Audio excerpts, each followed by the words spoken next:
তোমাদের বলেছিলাম না বেশ কয়েকদিন আগে বাবার বাড়ি গিয়েছিলাম, যদিও বা জামাই ষষ্ঠীর জন্য নয়, কিন্তু বাবুর সামার ভ্যাকেশন পড়ে গিয়েছিল, তো সেই জন্যই কয়েকদিন কাটানোর জন্য গিয়েছিলাম।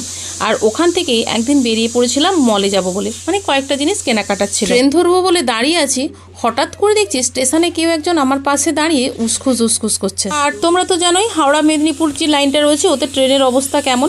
প্রায় 1.5 ঘন্টা মতো দাঁড়িয়েছিলাম, অথচ কোনো ট্রেন ছিল না। আর ওই যে ব্যক্তিটির কথা বলছি, ও প্রায় 15 থেকে 20 মিনিট মতো আমার মনে হচ্ছিল যেন আমাকে ফলো করছে বা আমার দিকে তাকিয়ে আছে। বারবার কেন জানি মনে হচ্ছিল আমাকে কিছু একটা বলতে চাইছে। বেশ কিছুক্ষণ কেটে যাওয়ার পর হঠাৎ করে আমার দিকে এগিয়ে এসে জিজ্ঞাসা করলো, বলছে আপনার নামটা কি বলুন তো, আপনাকে ভীষণ চেনা চেনা লাগছে। আমার নাম জেনে আপনি কি করবেন, আপনাকে আমি চিনি না। কথাটা বলে দিয়ে কিছুটা দূরে সরে দাঁড়ালাম। আবার বেশ কিছুক্ষণ পরে এসে আমাকে জিজ্ঞাসা করছে, তুমি কি অম্বিকা? হ্যাঁ আমি অম্বিকা, কিন্তু আপনি আমার নাম জানলেন কি করে? আপনি কি আমাকে ফলো করছেন? কথাটা খেঁচিয়ে বলে দিতেই কিছুটা সরে গিয়ে পরে এই মুখটা মনে পড়ে গেল, আরে এই তো আমার সেই ছোটবেলাকার